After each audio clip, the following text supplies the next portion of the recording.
వివాహానికి ఏర్పడేటువంటి ఆటంకాలలోంచి మనం బయటపడడానికి గాను తేలిగ్గా మనం పాటించుకోదగినటువంటి పరిహారాల గురించి మనం ప్రతిరోజు తెలుసుకుంటున్నాం కదా. ఆ క్రమంలో ఈ రోజున ఎవరైనా సరే ఒక అబ్బాయి ఒక అమ్మాయిని ప్రేమించాడు. ఆ అమ్మాయి ప్రేమలో నుంచి అతను మాత్రం బయటికి రావట్లేదు. ఆ అమ్మాయి ఇతను ప్రేమించినప్పటికీ కూడా పెళ్లి చేసుకోవడానికి నిరాకరించింది. లేదా ఈ అబ్బాయి కన్నా అమ్మాయి వయసులో చాలా పెద్దది, లేదా వర్ణాలు వేరు, కులాలు వేరు, ఇట్లా కారణాలు ఏమన్నా కావచ్చుగాక. ఈ ప్రేమికులిద్దరూ విడిపోయినట్లయితేనే ఈ అబ్బాయి దారిలోకి వస్తాడు అని అనుకునేటువంటి సందర్భం ఏదన్నా ఉన్నట్లయితే ఇంట్లో ఉండేటువంటి తల్లిదండ్రులు చేయదగినటువంటి ఒక అద్భుతమైనటువంటి పరిహారాన్ని గురించి ఈరోజు నేను మీకు తెలియజేస్తాను. ఇది చాలా తేలికైనటువంటిది, చాలా వరకు కూడా ఫలితాన్ని ఇచ్చేటువంటిది. ఏమాత్రం జాతకరీత్యా కొద్దిపాటి యోగం ఉన్నా మంచి ఫలితాన్ని ఇది అనుగ్రహిస్తుందనడంలో సందేహం అయితే లేదు. దీనికి ఏం చేయాలంటే ఇనుము తీసుకోండి. ఇనుము అట్లాగా ఆడగానే ఇనుముకి సంబంధించిన ఏదైనా సరే ఒకటి తీసుకొని ఎర్రగా కాల్చండి. బాగా ఎర్రగా వచ్చే విధంగా ఇనుమును కాల్చండి. కాల్చి నీళ్ళల్లో ముంచండి. నీళ్ళలో ముంచినప్పుడు ఏమవుతుంది, ఇది సప్పున చల్లారుతూ వస్తుంది. మెల్లగా ఇందులో వేడంతా నీటిలోకి వెళ్తుంటుంది. అలా ఈ నీటిలోకి వెళ్ళేంత వరకు ఆగండి. ఆగుతున్నంతసేపు ఈ అబ్బాయి పేరు ఆ అమ్మాయి పేరు చెప్పుకొని వీళ్ళ ప్రేమ ఫలించరాదు అని చెప్పని భగవంతుడికి నమస్కారం చేసుకోండి. ఇది ధర్మబద్ధమైన విషయం అయితేనే ఫలిస్తుందండి, లేకపోతే మీకు ఇబ్బంది కలుగుతుంది కనుక జాగ్రత్తగా చూసుకోండి. నీటిలో ముంచేయండి, మళ్ళీ కాల్చండి, మళ్ళీ నీళ్ళలో ఉంచండి, మళ్ళీ కాల్చండి, మళ్ళీ నీళ్ళలో ఉంచండి. ఇలా మొత్తం 3 సార్లు చేయాలి. ఇందులో ఉన్న వేడంతా క్రమేపీ ఏమవుతుంది, ఆ నీళ్ళలోకి వెళ్ళిపోయింది. ఆ నీళ్ళలో ఈ వేడిగా ఉన్నటువంటి ఇనుప ముక్కను ముంచుతున్నప్పుడు అబ్బాయి పేరు అమ్మాయి పేరు వీళ్ళిద్దరి పేర్లు కూడా చెప్పుకొని వీళ్ళిద్దరు కూడా విడిపోవాలని భగవంతుడికి నమస్కారం చేసుకోండి. ధర్మబద్ధమైనది అయితేనే, మళ్ళీ 1-2 సార్లు చెప్తున్నాను. అలా చేసి నీరు ఏదైతే ఉందో ఆ నీటిని అబ్బాయి ఛాతి మీద కాస్త చిలకరించండి. ఆ నీటితో అబ్బాయి మొహం కడుక్కునే విధంగా జాగ్రత్త తీసుకోండి. ఇంతే మీరు చేయవలసింది. కొద్దిగా నీరు ఆ అబ్బాయి ఛాతి మీద రొమ్ము భాగంలో ఆ చెస్ట్ ప్రాంతాల్లో చక్కగా చిలకరించండి. అదే ప్రకారంగా ఆ నీటితోటే అబ్బాయి మొహం కడుక్కునే విధంగా జాగ్రత్త తీసుకోండి. పొద్దున కావచ్చు, మధ్యాహ్నం కావచ్చు, సాయంత్రం కావచ్చు, ఎప్పుడైనా సరే ఆ అబ్బాయి మొహం కడుక్కోవడానికి ఈ నీరు ఉపయోగించుకునే విధంగా రోజంతట్లో తగు జాగ్రత్త తీసుకోండి.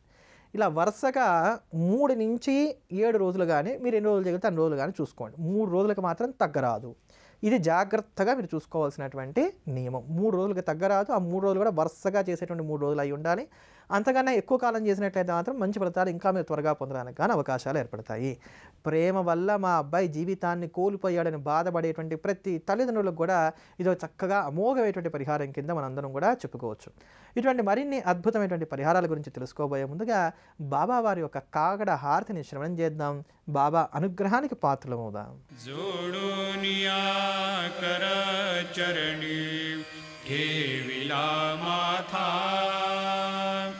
परिसावी विनंती माझी पंढरीनाथा,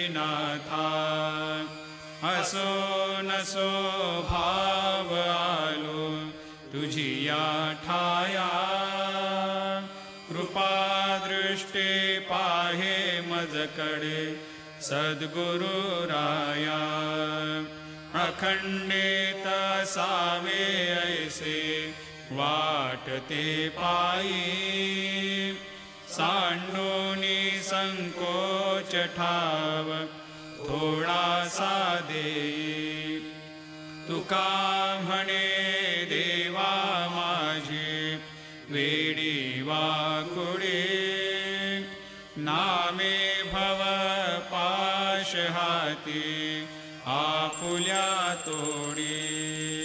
మన నిత్య దైనందిన జీవితంలో మనం ఎదుర్కొనేటువంటి ఆర్థిక సమస్యల నుంచి బయటపడడానికి గాను తేలిగ్గా ఉపకరించేటువంటి అమోఘమైనటువంటి పరిహారాల గురించి మనం ప్రతిరోజు కూడా తెలుసుకుంటున్నాం కదా. ముఖ్యంగా ఏ స్తోత్రాలు పారాయణ చేసినట్లయితే ఎటువంటి ఫలితాలు కలుగుతాయి అనే అంశాన్ని గురించి తెలుసుకుంటున్నాం కదా. ఆ క్రమంలో ఈ రోజున ఏ రాశి వారైనప్పటికీ, ఏ నక్షత్రం వారైనప్పటికీ, ఎటువంటి ఆర్థిక సమస్యలు ఉన్నప్పటికీ, ఎంత తీవ్రమైన ఆర్థిక సమస్యలు ఉన్నప్పటికీ కూడా బయటపడడానికి గాను తేలిగ్గా ఉపకరించేటువంటి అద్భుతమైనటువంటి ఒక స్తోత్రాన్ని గురించి తెలుసుకుందాం. అయితే ఈ స్తోత్ర పారాయణ మొదలుపెట్టిన దగ్గర నుంచి 100 పారాయణలు పూర్తయిన తర్వాత నుంచే మనం ఫలితాన్ని ఆశించవలసి మాత్రం ఉంటుంది. 100 పారాయణలు పూర్తి కావాలంటే రోజుకు ఒక పారాయణ చొప్పున చేస్తూ వచ్చామనుకోండి, సుమారుగా 3-3.5 నెలల ప్రాంతానికి మనకు 100 పారాయణలు కూడా పూర్తవుతాయి. ఎంత తీవ్రమైన ఆర్థిక సమస్య నుంచి అయినా సరే ఇప్పుడు మనం చెప్పుకోబోతున్నటువంటి స్తోత్రం ఏదైతే ఉందో ఆ స్తోత్రం మనకి మంచి మార్గాన్ని సూచిస్తుంది. ఆ స్తోత్రమే లక్ష్మీనారాయణ హృదయ స్తోత్రము. ఇది సాక్షాత్తు అథర్వణ వేద సంహిత యందు చెప్పబడినటువంటిది. 2 స్తోత్రాల యొక్క సమాహారం. నారాయణ హృదయము, లక్ష్మీ హృదయము అని 2 స్తోత్రాలు ఉంటాయి. ఇందులో ముందుగా నారాయణ హృదయ స్తోత్రాన్ని పారాయణ చేయాలి. ఇది సుమారుగా 30 శ్లోకాలు ఉంటుంది, అందుకని పెద్ద విస్తారంగా అయితే మాత్రం ఉండదు. నారాయణ హృదయం. లక్ష్మీ హృదయం మాత్రం 108 శ్లోకాలకు పైబడి ఉంటుంది. ఇది కొంచెం పెద్ద స్తోత్రం, 108 శ్లోకాలకు పైబడి ఉంటుంది. ఈ లక్ష్మీ హృదయాన్ని అప్పుడు పారాయణ చేయాలి. ఇలా ఈ లక్ష్మీ హృదయాన్ని వదిలి నారాయణ హృదయాన్ని కానీ, నారాయణ హృదయాన్ని వదిలి లక్ష్మీ హృదయాన్ని కానీ పారాయణ చేయకూడదు. రెండింటిని కలిపే పారాయణ చేయాలి. ముందుగా నారాయణ హృదయం, తర్వాత లక్ష్మీ హృదయం. ఎక్కడ కన్ఫ్యూజ్ కావద్దు. ఇలా ప్రతిరోజు పారాయణ చేస్తూ రండి. ఎటువంటి ఆర్థిక సమస్యల నుంచి అయినా సరే మీరు బయటపడగలుగుతారు. ఒకవేళ త్వరగా ఫలితం కావాలి, మనకి ఇన్ని రోజులు ఆగేటువంటి స్థితి అయితే ఏమీ లేదు, సమస్య కూడా కొంచెం పెద్దదిగా ఉంది, అప్పుడు కూడా ఈ స్తోత్రాన్ని ఎలా పారాయణ చేయాలంటే సంపుటీకరణ విధానంతో పారాయణ చేయాలి. సంపుటీకరణ విధానం అంటే ముందు నారాయణ హృదయం, తర్వాత లక్ష్మీ హృదయం, మళ్ళీ నారాయణ హృదయం, మళ్ళీ లక్ష్మీ హృదయం, తర్వాత మళ్ళీ నారాయణ హృదయం. ఇంతే. ఇట్లా చేయండి. అంటే అప్పుడు ఏమైంది, 3 సార్లు నారాయణ హృదయం, 2 సార్లు లక్ష్మీ హృదయం వస్తుంది. నారాయణ హృదయం, లక్ష్మీ హృదయం, నారాయణ హృదయం, లక్ష్మీ హృదయం, నారాయణ హృదయం. అంతే. ఇట్లా కనుక రోజు చేస్తూ వచ్చినట్లయితే త్వరగా ఫలితాలు వస్తాయి. కానీ ఇలా పారాయణ చేయడం కొంత కష్టంతో కూడుకున్న పని. ఒక్కసారి లక్ష్మీనారాయణ హృదయ స్తోత్రాన్ని పారాయణ చేయడానికే అరగంట వ్యవధి పడుతుంది కనుక ఈ సమయాన్ని కూడా జాగ్రత్తగా దృష్టిలో ఉంచుకొని నిర్ణయం తీసుకుంటూ ఉండండి.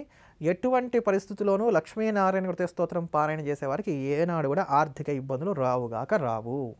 ముఖ్యంగా మేషరాశి వారికి, మిథున రాశి వారికి ఇది అమోఘంగా యోగించేటువంటి స్తోత్రం అని చెప్పుకోవాలి. మేషరాశి, మిథున రాశి, కన్యారాశి వారికి కూడా అమోఘంగా యోగించేటువంటి స్తోత్రం అని చెప్పుకోవాలి. చాలా విశేషమైనటువంటి స్తోత్రం ఈ లక్ష్మీనారాయణ హృదయ స్తోత్రం. ఇటువంటి మరిన్ని అద్భుతమైనటువంటి పరిహారాల గురించి తెలుసుకోబోయే ముందుగా అమ్మవారికి సంబంధించినటువంటి కనకధార స్తోత్రాన్ని శ్రవణం చేద్దాం. లక్ష్మీనారాయణుల యొక్క అనుగ్రహానికి పాత్రులమవుదాం. దద్యాద్దయానుపవనో ద్రవిణాంబుధారా అస్మిన్న కించన విహంగశిశౌ విషణ్ణే. దద్యాద్దయానుపవనో ద్రవిణాంబుధారా అస్మిన్న కించన విహంగశిశౌ విషణ్ణే.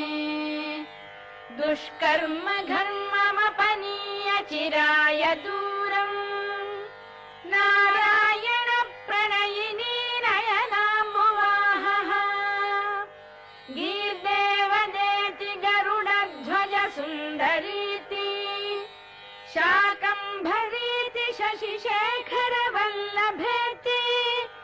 సృష్టి స్థితి ప్రళయ కేలిషు సంస్థితాయై తస్యై నమస్త్రిభువనైక గురోస్తరుణ్యై. శ్రుత్యై నమోస్తు శుభకర్మ ఫలప్రసూత్యై. రత్యై నమోస్తు రమణీయ గుణార్ణవాయై. శక్త్యై నమోస్తు శతపత్ర నికేతనాయై. పుష్ట్యై నమోస్తు పురుషోత్తమ వల్లభాయై. నమోస్తు నాళీక నిభాననాయై.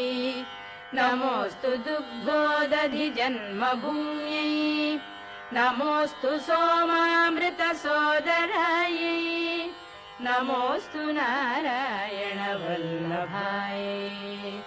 నమోస్తు హేమాంబుజ పీఠికాయై. నమోస్తు భూమండల నాయికాయై. నమోస్తు దేవాదిదయాపరాయై. నమోస్తు శార్గాయుధ వల్లభాయై. నమోస్తు దేవీ భృగునందనాయై. నమోస్తు విష్ణోరురసి స్థితాయై. నమోస్తు లక్ష్మీ కమలాలయాయై. నమోస్తు దామోదర వల్లభాయై. నమోస్తు కాంత్యై కమలేక్షణాయై.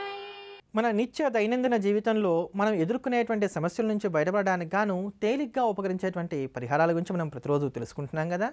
ఆ క్రమంలో ఈ రోజున ప్రధానంగా మేము విదేశాలకు వెళ్ళాలి అనుకున్నప్పుడల్లా మాకు ఏదైనా ఆటంకం వస్తున్నది. ఈ ఆటంకాలను తొలగిపోయి మేము విదేశాలకు వెళ్ళడానికి గాను చేసేటువంటి ప్రయత్నాలు ఏవైతున్నాయి ఇవన్నీ కూడా సఫలం కావాలి అని ఆశించేటువంటి వారు ఎవరైతే ఉన్నారో వారికి తేలిగ్గా ఉపకరించేటువంటి పరిహారాన్ని గురించి తెలుసుకుందాం.